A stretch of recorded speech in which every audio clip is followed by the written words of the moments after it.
Think about it 1,000 years ago. Let's go back 1,000 years or 5,000 years. Things took a long time to change. If you were living in the 13th century or the 14th century, life wasn't going to really be too different for you. It was pretty much the same.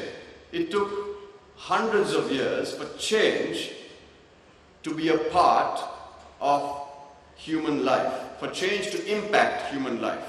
If you look at weaponry, for instance, it took hundreds and hundreds of years for us to go from the bow and arrow, the spear, to something that was mechanized. And that, changed everything, changed the game. But it took hundreds of years. Think about today. Things were different yesterday. Things were changing since this morning. North Korea has fired a ballistic missile over Japan this morning.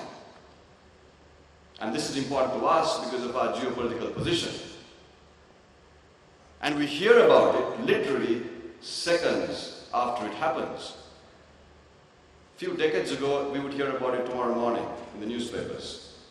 So there's response, there's reaction, and there's a sense of urgency. So if everything is changing, you and I are changing, then certainly there's something else that must change. Governance. Governance hasn't changed. Politics hasn't changed. I'm not talking about the heads. I'm not talking about the people. I'm talking about governance and politics and policy. If everything's changed and people expect things very differently, and if the power to influence change and make a difference is with you,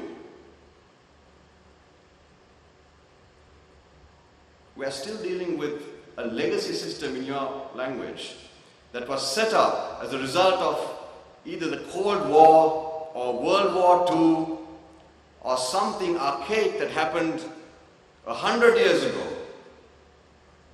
The systems that were set up in response to something that happened in the world 50 to 100 years ago, and we expect results from this system.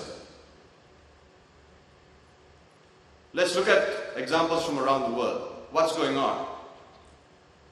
Think about Astro Teller's graph. The fact that we're at this point of inflection means that governments from around the world, parties around the world, political systems around the world just cannot contend with the speed of change.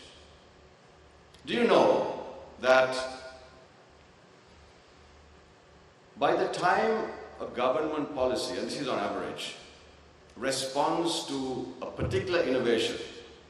So let's say there's innovation X, maybe it's a mobile phone, and then there's a new version of that mobile phone, Y, X to Y. By the time a government policy is made to deal with X, it's already gone 2 versions beyond. Am I right or wrong?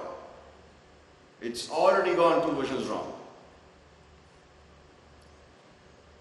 So there is absolutely no way governance and policy can contend with the speed of change.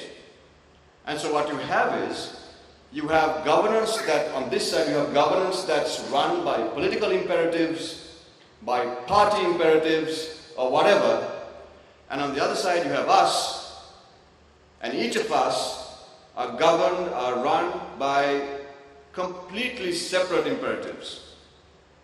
Each of us have the power to influence, to impact in the workplace, in humanitarian areas, and so we do that completely devoid of any kind of governance structure.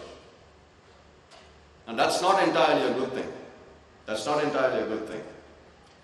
We should not slow down the pace of innovation, but we have to figure out a way of speeding up policy and regulation. It's critically important, so that once these 2 worlds meet, then we will have digital prosperity.